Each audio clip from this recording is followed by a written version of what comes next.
आज मुंबई में महायुति में शामिल बीजेपी और उप मुख्यमंत्री एकनाथ शिंदे की शिवसेना ने अपना वचननामा जारी किया। इस मौके पर मुख्यमंत्री देवेंद्र फडणवीस और उप मुख्यमंत्री और शिवसेना नेता एकनाथ शिंदे, बीजेपी के जनरल सेक्रेटरी विनोद तावड़े, केंद्रीय मंत्री रामदास अठावले समेत महायुति के कई वरिष्ठ नेता मंच पर मौजूद रहे। महायुति ने मुंबई के विकास, मराठी मानुस के हक, आवास, परिवहन, पर्यावरण और बुनियादी सुविधाओं को लेकर बड़े बड़े वादे किए हैं।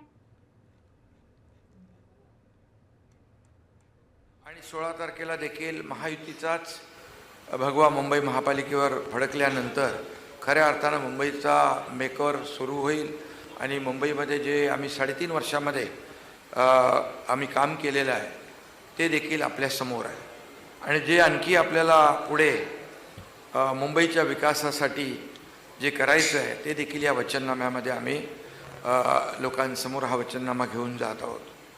खरं म्हणजे 3.5 वर्ष 2.5 वर्ष माझी मुख्यमंत्री म्हणून माझी 2.5 वर्ष आणि देवेंद्रजींचा तर 1 वर्ष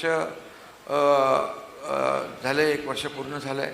या 3.5 वर्षात जे मुंबईमध्ये काम केलं ते आपल्यासमोर आहेच, परंतु मुंबईचा आणखी विकासाचा वेग आम्हाला वाढवायचा आहे आणि म्हणून या वचननाम्यात देखील आम्ही त्या गोष्टीचा उल्लेख केलेला आहे। मुंबईत आलेल्या मराठी माणसांच्या हिताचं, मराठी भाषेचं आणि संपन्न मराठी संस्कृतीचं रक्षण करणं, वाढवणं, जोपासणं हे आमची जबाबदारी आहे महायुतीची आणि आमचं वचन देखील आहे।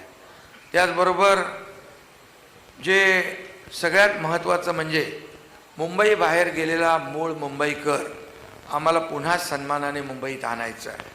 हा मुंबईकर इकडे वसई, विरार, नालासोपाऱ्यापर्यंत गेला, इकडे बदलापूर, अंबरनाथ, वांगणीपर्यंत गेला। याला जबाबदार कोण हा देखील सवाल आहेच की जे यापूर्वी देखील मुंबई महापालिकेत सत्तेत होते त्यांना खऱ्या अर्थाने हा जाब लोक विचारतील आणि म्हणून महायुती सरकारने मोठे निर्णय या ठिकाणी घेतलेत किंबहुना त्याचं आम्ही या वचननाम्याच्या माध्यमातून पूर्तता करणार आहोत। टप्प्याटप्प्याने 20,000 इमारतींना ओसी देण्याचा निर्णय आम्ही महायुतीने घेतला आणि त्याची अंमलबजावणी पुढच्या 1 वर्षामध्ये केली जाईल।